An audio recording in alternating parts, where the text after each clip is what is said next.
নমস্কার বন্ধুরা, রিনা রন্ধনশালায় আপনাদের সকলকে স্বাগত। আজ আমি আপনাদের মাত্র 2 মিনিটের ডিমের একটি রেসিপি শেয়ার করব, যা আপনারা ভাত রুটি যে কোনো কিছুর সঙ্গে পরিবেশন করতে পারবেন। দেখুন, তার জন্য গ্যাস অন করে কড়াই চাপিয়ে তার মধ্যে আমি দিয়ে দিচ্ছি 2 চামচ সর্ষের তেল। এই তেলটাকে খুব ভালোভাবে গরম করে নিয়েছি। এবার এর মধ্যে দিয়ে দিচ্ছি গ্রেট করে রাখা আদা রসুন 1 চামচ মতন। দিয়ে আদা রসুনটাকে কিন্তু খুব ভালো করে আমি লাল লাল করে ভেজে নিয়েছি। দেখুন, আদা রসুন খুব ভালো করে লাল লাল করে ভেজে নেওয়া হয়ে গেছে। এবার আমি এর মধ্যে দিয়ে দিচ্ছি একটা পেঁয়াজ কুচি।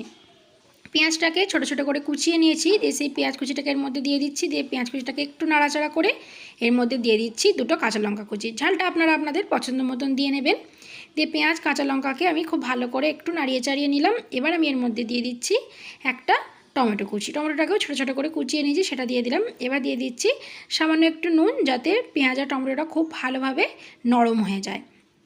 দিয়ে নুন দিয়ে পেঁয়াজ টমেটো কাঁচা লঙ্কা সমস্ত কিছুকে খুব ভালো করে আমি 1 মিনিট মতন ভেজে নিয়েছি।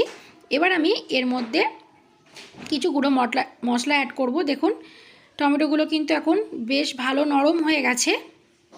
দেখুন, খুন্তির সাহায্যে আমি দেখে নিচ্ছি।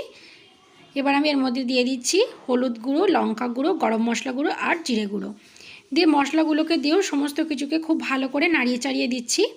দেখুন, মশলার সঙ্গে সমস্ত কিছু খুব ভালোভাবে আমি একটু ভাজা ভাজা করে নিয়েছি। এবার এখানে দিয়ে দিচ্ছি 2টো ফাটিয়ে রাখা ডিম।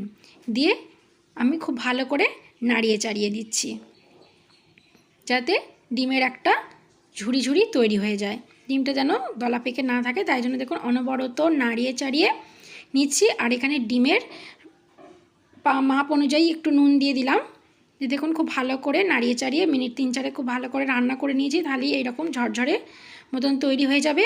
এটা ভাত রুটি যে কোনো কিছুর সঙ্গেই আপনারা পরিবেশন করতে পারবেন। তো বন্ধুরা, আমার এই রেসিপিটা কেমন লাগলো কমেন্টে অবশ্যই জানাবেন। ভিডিওটা ভালো লাগলে লাইক করে চ্যানেলটাকে সাবস্ক্রাইব